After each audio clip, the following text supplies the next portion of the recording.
Boa noite, meus irmãos. Com grande alegria que estamos aqui novamente para, mais uma vez, estarmos buscando a Deus em oração e também para o nosso estudo de quarta-feira, o qual o reverendo estará nos trazendo a mensagem mais uma vez.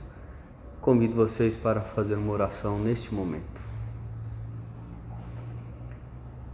Santo e eterno Deus, nós te louvamos e te bendizemos nesta hora, porque as tuas misericórdias se renovaram em nossas vidas. Invocamos o teu nome, ó Pai, porque tu és grandioso, é onipotente e é o único que pode nos dar a salvação por meio de Jesus Cristo. Por isso nós invocamos a ti, porque o Senhor é santo, inigualável, e nós precisamos, ó Senhor, da tua presença em nossas vidas, para que continuemos firmes nos teus santos caminhos, ó Pai.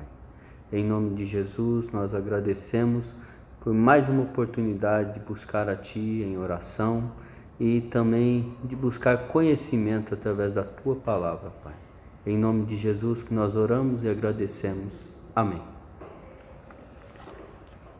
Neste momento, irmãos, nós vamos estar entoando o hino Adoração ao Criador, número 23.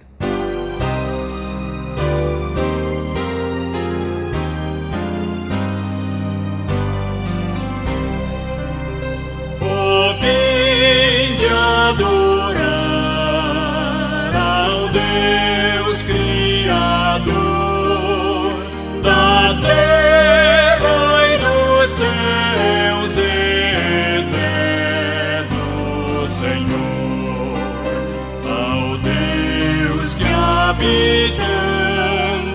no reino da luz, a nós se revela por Cristo Jesus, seu grande poder deveis contemplar no céu estrelado,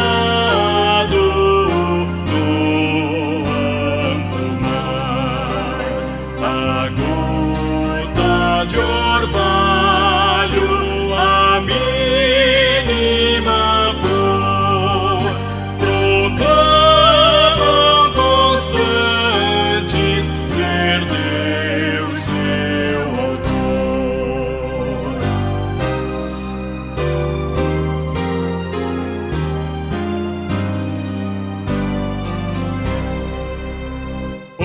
Vinde adorar ao Deus Salvador, que em Cristo Jesus nos mostra favor, ao Deus que benigno, com graça e perdão, pecados cobrindo, nos dá redenção.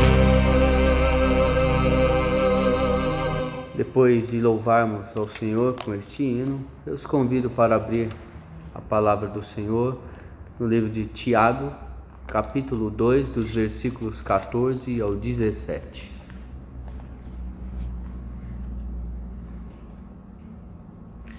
Meus irmãos, qual é o proveito se alguém disser que tem fé, mas não tiver obras? Pode acaso semelhante fé salvá-lo? Se um irmão ou uma irmã estiverem carecidos de roupa e necessitados do alimento cotidiano, e qualquer dentre vós lhes disser: ide em paz, aquecei-vos e fartai-vos, sem contudo lhes dar o necessário para o corpo, qual é o proveito disso? Assim também a fé, se não tiver obras, por si só está morta. Amém. A palavra de Deus, ela é viva e eficaz e não tem brecha. Ela nos ensina como proceder, inclusive com os nossos irmãos. Então, nós devemos buscar sempre sabedoria no Senhor, para que nós não venhamos a ser negligentes e deixar aqueles que estão conosco buscando trabalhar para o Senhor, entrar em alguma dificuldade. No entanto, eu os convido para que nós busquemos ao Senhor cada dia mais, para que tenhamos essa ideia lógica de estar sempre fazendo bem para aqueles a quem precisa. Também faz parte da vida cristã, em amor, cuidar dos seus. Neste momento nós estaremos fazendo algumas orações, aí você no seu lar, então você pode estar orando pelos pedidos uns dos outros, pela nossa nação, pelos missionários, pelos nossos irmãos que estão desempregados, outros que estão enfermos, em luto, nossos irmãos que estão em luto precisam e necessitam das nossas orações também. Então, os convido que faça esta oração neste momento.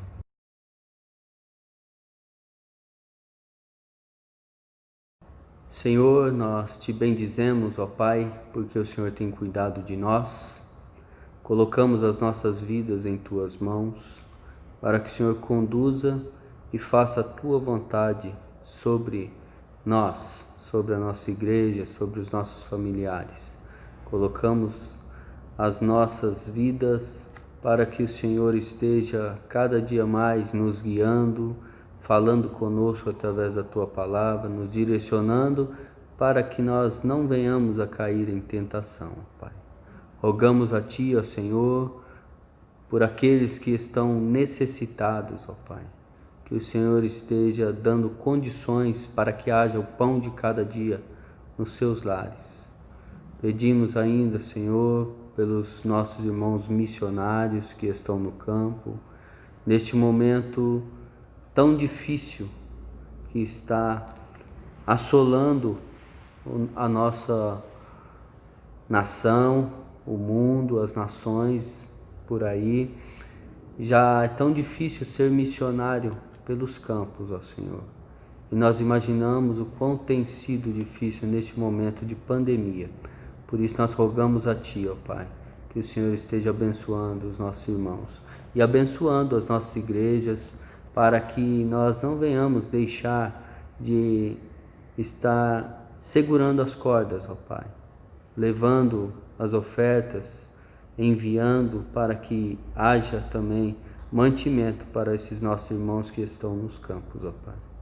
Abençoe esta nação, guia os nossos governantes, ó Pai, e também ilumina as nossas mentes para que logo na próxima eleição, as eleições municipais, nós possamos ser guiados por Ti, ó Pai, para que venhamos escolher homens e mulheres que são fiéis a Ti, que respeitam a Tua palavra, mas antes de tudo, ó Senhor, que façam o bem para toda a nação, conforme a Tua santa vontade, ó Pai.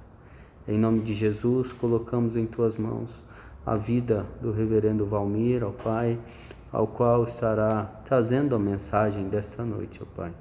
Ilumina o Teu servo e que este estudo seja um guia para as nossas vidas também, ó Pai. Que nós venhamos aprender um pouco mais da Tua palavra para que coloquemos em prática no dia a dia. Em nome de Jesus que eu oro e agradeço, pedindo perdão pelos nossos pecados. Amém. Neste momento, a palavra está com o reverendo Valmir, que estará trazendo o estudo desta noite. Boa noite, meus amados irmãos e irmãs. Espero que estejam todos bem, na graça e na paz do nosso bom Deus. Prosseguindo com o nosso estudo aqui na carta de Tiago, hoje eu quero destacar com vocês os versículos 26 e 27. São os últimos versículos do capítulo 1. Se você puder abrir a sua Bíblia, você acompanha aí a leitura que eu irei fazer nesse instante aqui. Tiago, capítulo 1, versículo 26 e 27, que nos diz assim: Se alguém supõe ser religioso, deixando de refrear a língua, antes enganando o próprio coração, a sua religião é vã. A religião pura e sem mácula para com o nosso Deus e Pai é esta: visitar os órfãos e as viúvas nas suas tribulações, e a si mesmo guardar-se incontaminado do mundo. Esses 2 versículos, então, é o material do nosso estudo desta noite. E você já pode observar aí que no título, né, está aí que o domínio da língua é um sinal da verdadeira religião. O domínio da língua é um sinal da verdadeira religião. Aqui no versículo 26, Tiago, então, usa essas 2 palavrinhas aqui que nós vamos trabalhar nesta noite. Refrear a língua. E estou destacando aí, a sua religião é vã. Ou seja, aquele que não tem o domínio, não busca ter, não se empenha em cuidar do uso da sua língua, né, das suas palavras, Tiago está dizendo que está enganando-se a si mesmo e a sua religião é vã. Então, Tiago fala de alguém aqui, meus irmãos, no contexto, que se julga ser cristão quando na verdade não é cristão.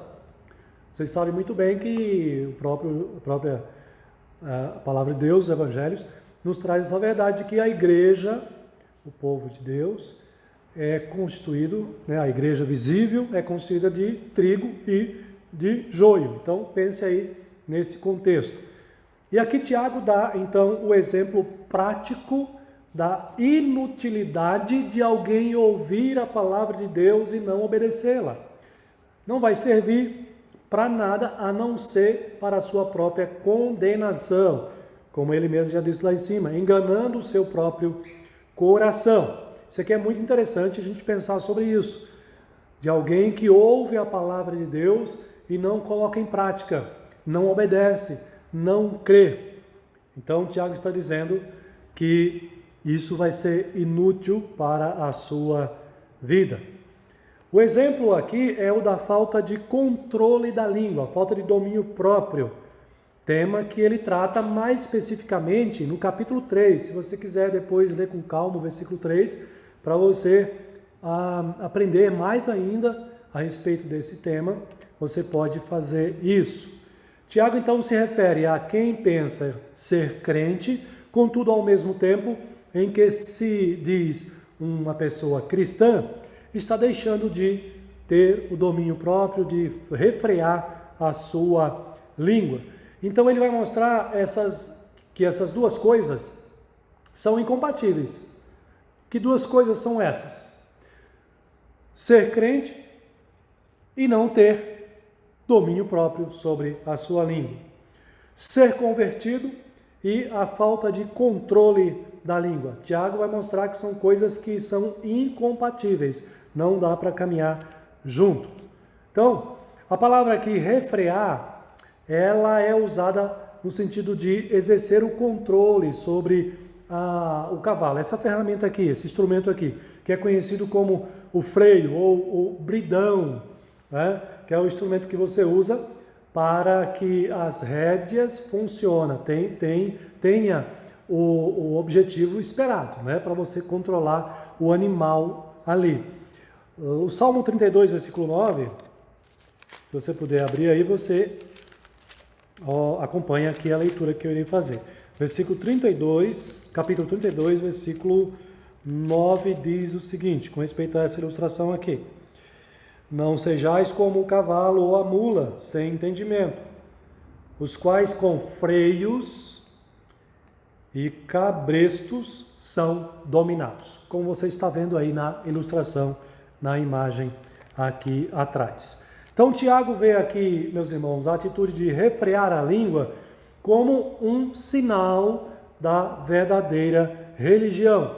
Como eu disse para vocês, ele vai trabalhar isso mais especificamente lá no capítulo 3. E aqui está os textos que você pode depois conferir também aí na sua Bíblia, capítulo 3 e o capítulo 4, nesses respectivos versículos. Mas guarde aí no seu coração esse ensinamento.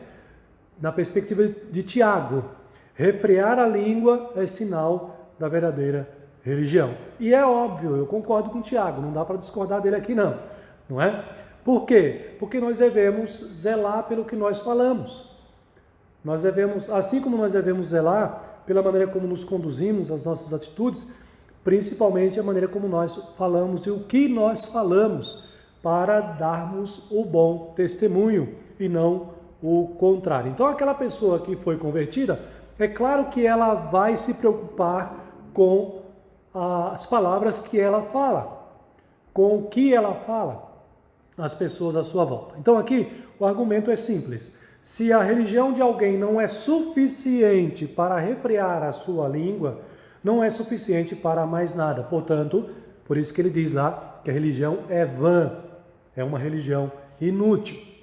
A nossa religião não é uma religião inútil. A palavra de Deus, o cristianismo, é suficiente para nos instruir e para nos capacitar pelo poder do Espírito Santo a nós refrearmos a nossa língua. Calvino diz que o objetivo de Tiago aqui é fazer distinção entre os verdadeiros adoradores de Deus e aqueles que são hipócritas, os falsos adoradores, que estão tão inchados de orgulho farisaico que buscam louvor criticando os defeitos dos outros. Então, veja que Tiago então está fazendo essa distinção através do uso da língua entre o verdadeiro cristão e o falso convertido. Não dominar a língua, então, é sinal de engano, segundo Tiago, versículo 26, que ele mostra isso. E quando você vai lá para Deuteronômio capítulo 11, versículo 16, veja o que diz lá a palavra de Deus: guardai-vos, não suceda que o vosso coração se engane, e vos desvieis e sirvais a outros deuses, e vos prostrais perante eles. Um coração que se engana desvia-se de Deus e da verdade. Então, essa é a relação aqui com o versículo 26 de Tiago, quando ele está demonstrando para nós que a pessoa que diz que é convertida, mas ela não domina a sua própria língua, há um engano aí, não é? No seu coração. Tal pessoa achou que era convertida, que era crente, mas foi enganada pelo seu próprio coração, não observou os sinais de que algo estava errado, como, por exemplo, a falta de controle da língua. Portanto, quem não refreia a sua língua, Tiago está insistindo aqui de que a sua religião é vã. Significa inútil, vazia ou infrutífera. É uma religião que não produz o domínio próprio, por exemplo, aqui. Como os israelitas do Antigo Testamento que cultuavam a Deus, mas ao mesmo tempo não obedecia à sua lei. Então ele traz o exemplo aqui para nós, os textos de Isaías e de Mateus, capítulo 15, deixa eu ler esse, de Mateus, capítulo 15, versículo 8 e 9, por exemplo, que nos diz assim, o versículo 8, este povo, Jesus se referindo aos judeus hipócritas, este povo honra-me com os lábios, mas o seu coração está longe de mim. Em vão me adoram, ensinando doutrinas que são preceitos de homens. Jesus estava se referindo aqui aos fariseus hipócritas. Seus lábios diziam uma coisa, mas o seu coração apontava para outra coisa. Então, aquele que diz que é crente, meus irmãos e irmãs, mas não oferece a Bíblia, em nada difere, aqueles que diz que é crente, mas não obedece à Bíblia, essa é a questão, né? E em nada difere no seu procedimento em relação aos incrédulos, ao procedimento dos incrédulos, é chamado por Pedro de fútil. Veja que agora ele está citando aqui um outro autor bíblico, não só Tiago, mas também Pedro. Vamos conferir esse texto?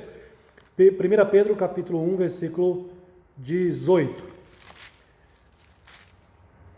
Pedro nos diz o seguinte, o apóstolo Pedro, capítulo 1, versículo 18. Sabendo que não foi mediante coisas corruptíveis, como prata ou ouro, que fostes resgatados do vosso fútil procedimento. Que fútil procedimento é esse aqui que Pedro se refere? É o procedimento de uma vida no pecado e não na fé, não obedecendo a palavra do Senhor. E ele diz que esse fútil procedimento foi um legado dos seus pais, né? Dos pais que também viveram no pecado. Então, aquele que diz que é crente, mas não tem uma vida de obediência à palavra de Deus, em nada ele difere dos incrédulos e dos hipócritas, como Jesus mostrou para nós. Religião vã também significa religião falsa.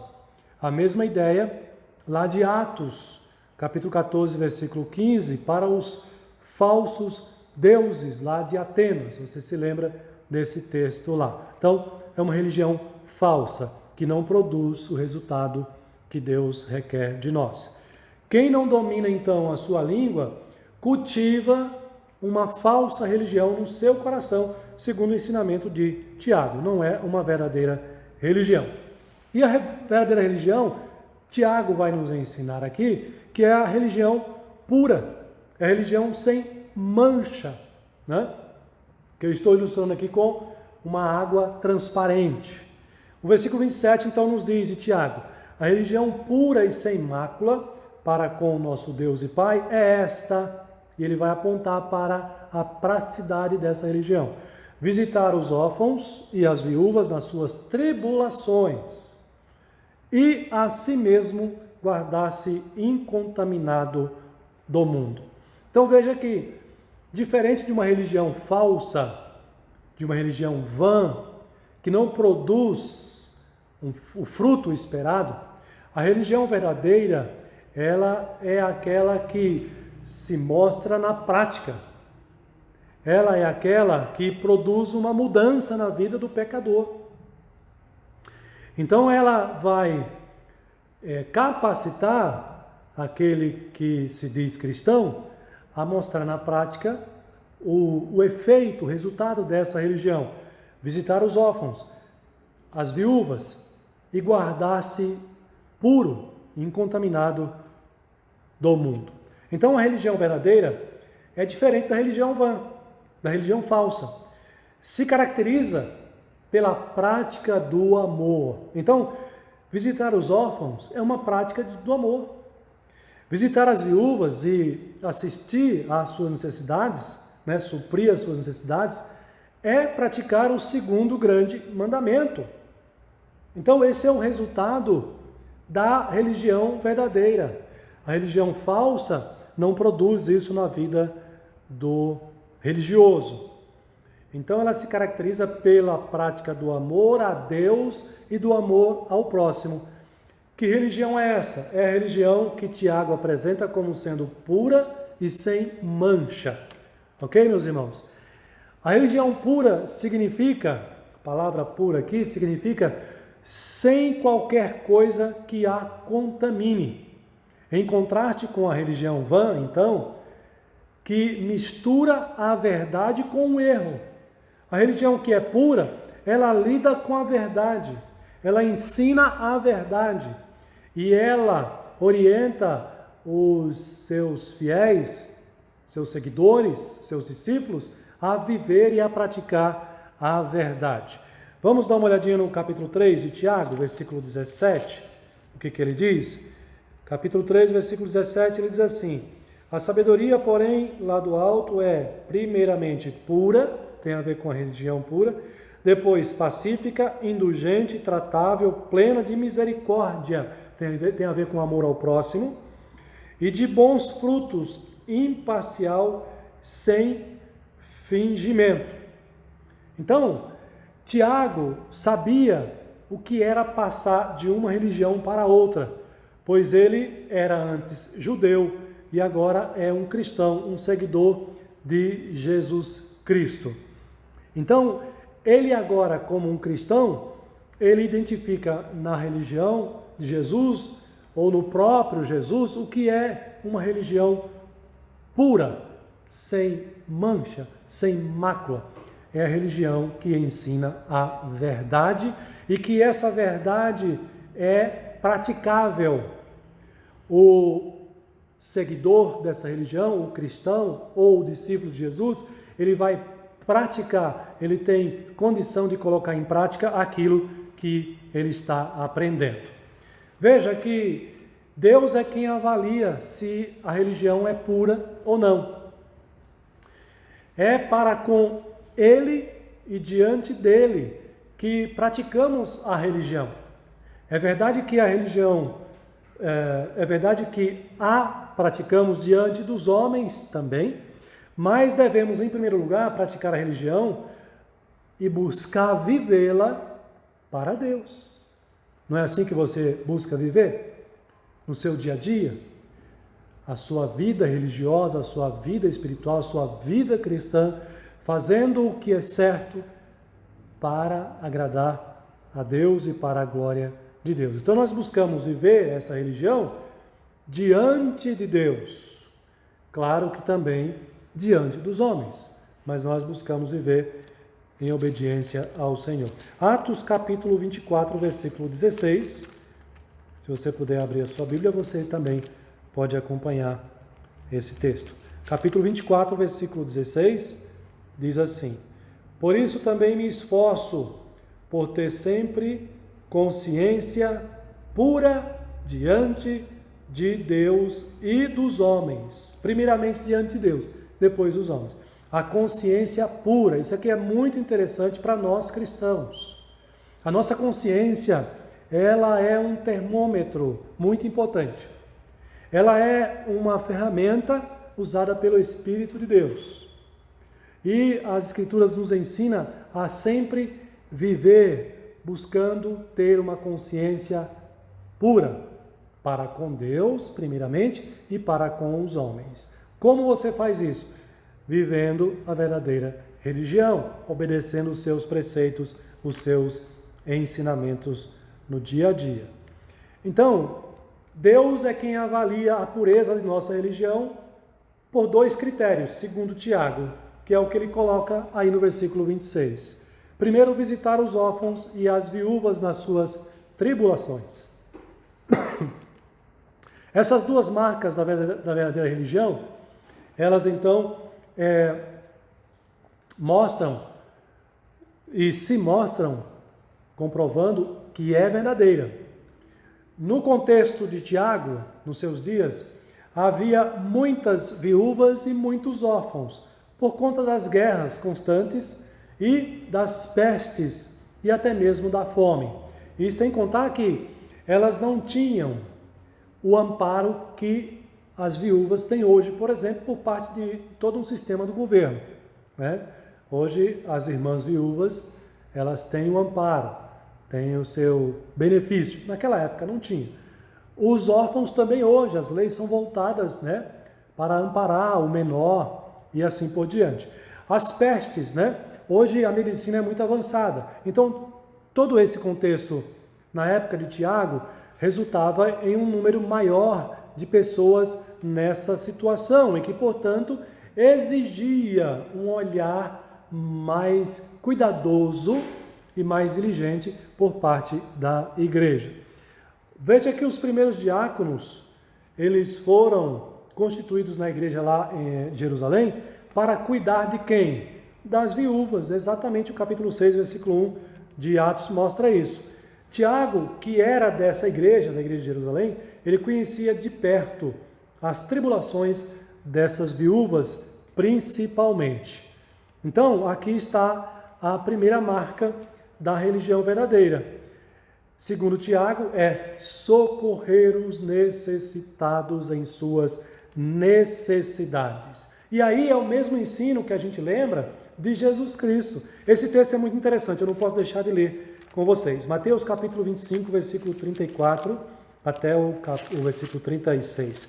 Abra aí na sua Bíblia para você entender como é importante, como Jesus considera de grande importância essa marca da verdadeira religião, que é socorrer os necessitados.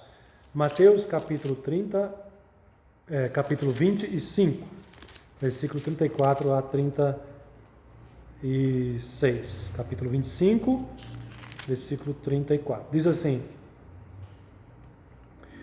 Então, aqui é o contexto da volta de Jesus, da segunda vinda. E olha só o que ele coloca aqui, ó, como condição para entrar no reino dos céus. Então dirá o rei aos que estiverem à sua direita: vinde, benditos de meu Pai, entrai na posse do reino que vos está preparado desde a fundação do mundo.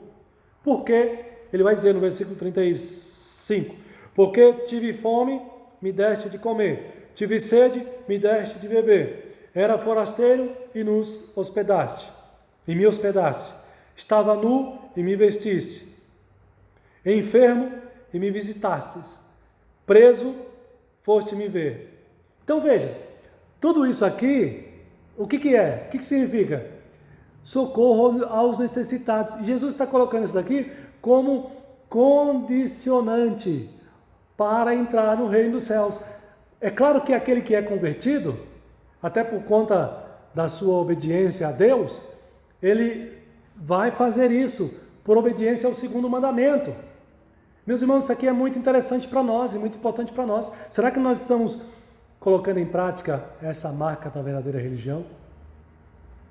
Com toda a dificuldade que nós temos hoje de amparar e de socorrer as pessoas. Hoje nós vivemos uma outra realidade. Nós não temos mais, pessoas necessitadas como no contexto de Tiago. Mas existe pessoa, o pobre.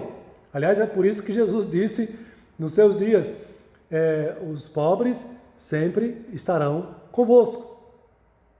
Até Jesus voltar vai ter pobres, ou seja, vamos ter a oportunidade de obedecer a Deus nesse mandamento. Você está fazendo isso? Você está atento a isso? Comece pelos seus próprios familiares. Dentre os nossos familiares, há pessoas carentes que precisam do nosso amparo, da nossa ajuda. Agora ajude com sabedoria, Não ajude de tal forma que ele permaneça na sua miséria, na sua desgraça. Ajude com sabedoria. Eu não vou poder entrar nos detalhes aqui agora, mas imagino que você saiba como fazer isso. E se não souber, depois pode me procurar, que a gente pode conversar sobre isso também, numa outra oportunidade. Mas nós temos a oportunidade, irmãos, de obedecer a Deus. Ou seja, de praticar a verdadeira religião para a glória de Deus e para o bem das pessoas à nossa volta. Então essa é a primeira marca que Tiago coloca para nós aqui. Paulo ainda diz assim, olha só, façamos o bem a todos, mas principalmente aos da família da fé. É o que eu acabei de falar para você, não é? Então não espere que o seu familiar venha chegar ao ponto de ser amparado pela igreja, sendo que você pode ampará-lo. Esse é o princípio bíblico. Primeiro os da família precisam ser socorridos pelos da própria família. E se a família não pode socorrer, aí sim, busca o amparo da própria igreja. Gálatas capítulo 6, versículo 10 mostra isso. Mas o mais importante aqui é que todos nós, como seguidores da verdadeira religião, temos a oportunidade de obedecer a Deus, praticando essa marca tão importante. O segundo critério, a segunda marca pela qual Deus avalia a nossa religião, se é pura, é a si mesmo guardando-se incontaminado do mundo. Essa segunda marca também é muito interessante para nós. O termo mundo aqui significa tudo aquilo que se opõe a Deus e a sua palavra. Tudo aquilo que é inimizade contra Deus. Então você imagina aí o sistema do mundo hoje, o sistema pecaminoso é inimigo de Deus, é mundo. Eu coloco aqui, o sistema de valores da humanidade decaída, caracterizado pela cobiça, pela busca de prazeres, pelas guerras, pela violência, pelo egoísmo, pelo orgulho, enfim, uma série de coisas. Capítulo 4 de Tiago mostra essa realidade aqui também. Isso é o mundo, tá certo? Então, Tiago aqui, para ele, o mundo está em oposição, em constante oposição, uma posição declarada, frontal a Deus. Assim, os amigos do mundo são os inimigos de Deus. O que significa? Que você e eu, como crentes, nós não podemos ser amigos do mundo se dizemos amigos de Deus. Dizemos-nos amigos de Deus. Não pode haver essa compatibilidade. Ou você é amigo de Deus, inimigo do mundo, ou você é amigo do mundo, inimigo de Deus. E aí quando Tiago diz aqui, guardar-se incontaminado do mundo, significa, primeiro, amar a Deus. Amar a Deus. E amar a Deus vai implicar diretamente em rejeitar a contaminação moral que caracteriza a vida da humanidade decaída, ou seja, rejeitar o mundo. Leia depois esse texto aqui de 1 João 2, 15 a 17. Aliás, eu vou ler para vocês. Eu não resisti. Eu vou ler aqui com vocês. 1 João capítulo 2, versículos 15 a 16. Texto clássico sobre esse tema. Não ameis o mundo nem as coisas que há no mundo. Se alguém amar o mundo, o amor do Pai não está nele. Que eu acabei de falar para vocês. Porque tudo o que há no mundo, a concupiscência da carne, aqui é a cobiça, né? A concupiscência dos olhos e a soberba da vida não procede do Pai, mas do mundo. Versículo 17. Ora, o mundo passa, bem como a sua concupiscência. Aquele, porém, que faz a vontade de Deus, permanece eternamente. E aí? Você vai ser amigo de Deus ou vai ser amigo do mundo? Mas se você é amigo de Deus, você não pode ser amigo do mundo. Se você ama a Deus, você não pode amar o mundo. E aqui nós já explicamos o que é o mundo.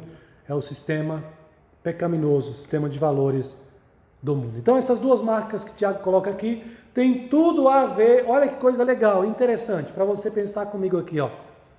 Esses dois critérios, essas duas marcas, tem tudo a ver com os dois grandes mandamentos que o nosso Senhor Jesus Cristo nos ensina. Quais são? Amar a Deus sobre todas as coisas e amar o próximo como a ti mesmo. Então, quando Tiago fala de você